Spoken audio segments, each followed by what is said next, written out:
वक्फ संशोधन कानून 2025 को लेकर पूरे देश में चर्चा तेज हो गई है। समर्थन के साथ विरोध भी जोरों पर है। बंगाल में विरोध ने तो हिंसात्मक रूप ले लिया है। कुछ राज्य सरकार ने कानून लागू नहीं करने की बात तक कर डाली। लेकिन क्या राज्यों के लिए यह मुमकिन है कि वो इस कानून को लागू नहीं करें? देखिए हमारे संवाददाता रजनीश सिन्हा की एक खास रिपोर्ट, जिसमें कानून और संविधान के जानकार बता रहे हैं वक्फ संशोधन कानून की बारीकियां।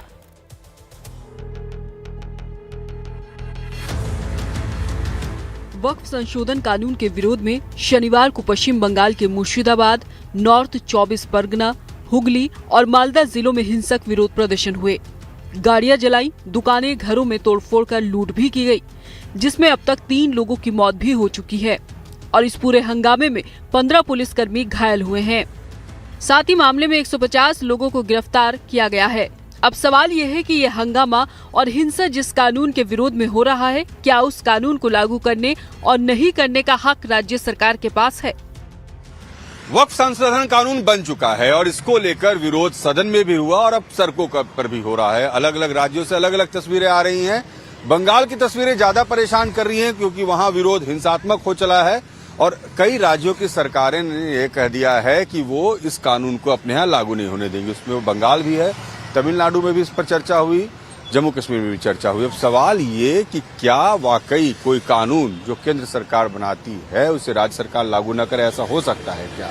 और जो विरोध हो रहा है वो कितना जायज है और जिस तरीके का विरोध हो रहा है वो कितना सही है? इसी सवाल को लेकर हमारी टीम सुप्रीम कोर्ट के उन वकील के पास पहुंची जो वक्फ संशोधन के मामलों से जुड़े रहे हैं। उनका साफ तौर पर कहना था कि ये मुमकिन नहीं कि कोई सरकार राज्य में इस कानून में बदलाव ला सके। सर, ये जो वक्फ कानून बना, संशोधन कानून जो आया है, इस पर अलग अलग स्टेट के अलग अलग से हैं। इस कानून को पहले आप कैसे देखते हैं? देखिए, ये केंद्रीय कानून है। जब 1954 में ओरिजिनल वक्फ एक्ट बना, वो भी भारत के जो पार्लियामेंट है, पार्लियामेंट में बना, और जब संशोधन हुआ तो संशोधन में भी भारत के दोनों सदनों से, राज्यसभा और लोकसभा से पारित होने के बाद प्रेसिडेंट की सहमति से ये संशोधन जो है कानून बना।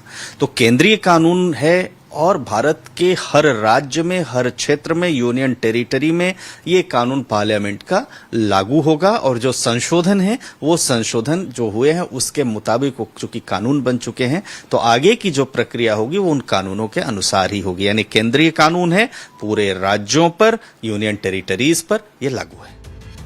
वहीं सुप्रीम कोर्ट के अधिवक्ता अश्वनी दुबे ने यह भी समझाया कि अनुच्छेद 354 और आर्टिकल 226 दोनों के मुताबिक केंद्र सरकार द्वारा बनाए गए कानून को राज्य नकार नहीं सकते।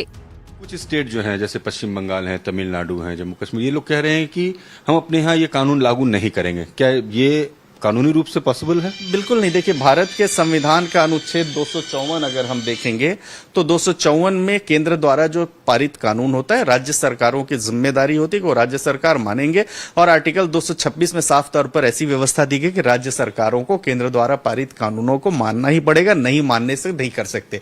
अगर कहते हैं तो वो संवैधानिक विफलता मानी जाएगी। तो ऐसी परिस्थितियां तो अभी तक निर्मित हुई नहीं है। जो भी राज्य कह रहे हैं कि हम इसको नहीं मानेंगे, वो सिर्फ अपने तुष्टीकरण के लिए, वोट बैंक की राजनीति के लिए, या विधानसभा के अंदर, राज्य विधानमंडल के अंदर उनको जो है आलोचना करके वो जनमत को दिखाना चाहते हैं कि देखिए इस तरह का कानून पारित हो, लेकिन ना पारित करने का अधिकार राज्यों को नहीं है। इसके साथ ही सुप्रीम कोर्ट के अधिवक्ता और सिया कमेटी के सदस्य बहादुर अब्बास नकवी का क्या कुछ कहना है वो भी सुनिए। अब्बास साहब, ये जो आया है, जिस तरीके से इस कानून का विरोध हो रहा है, वक्फ संशोधन कानून जो आया है, ये कितना वाजिब है?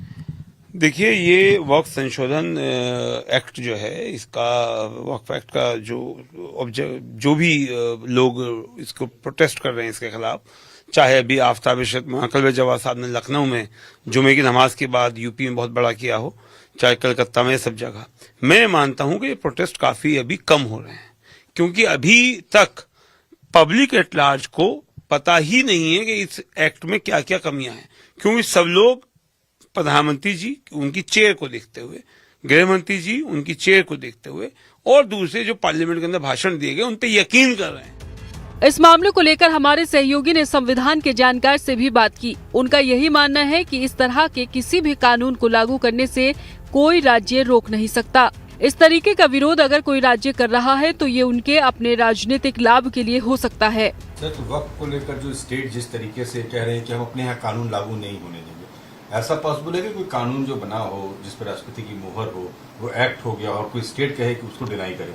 देखिए, संविधान के ऊपर जो मोहर लगी होती है या कोई भी जब अमेंडमेंट होता है, कोई एक्ट पास होता है, we are led by president.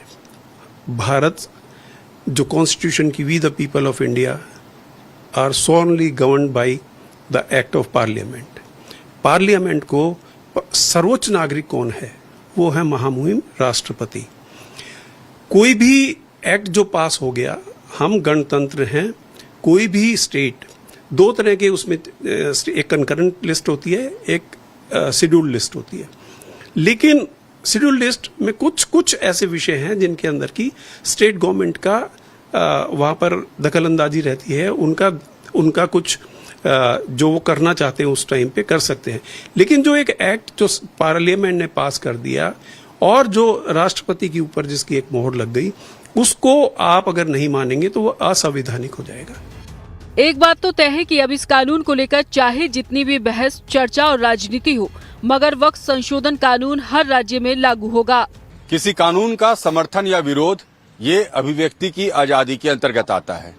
आप अपना मत रख सकते हैं, मगर इस मत के साथ भीड़ को जोड़कर एक गलत माहौल बनाने की कोशिश कभी भी संविधान में स्वीकार्य नहीं है।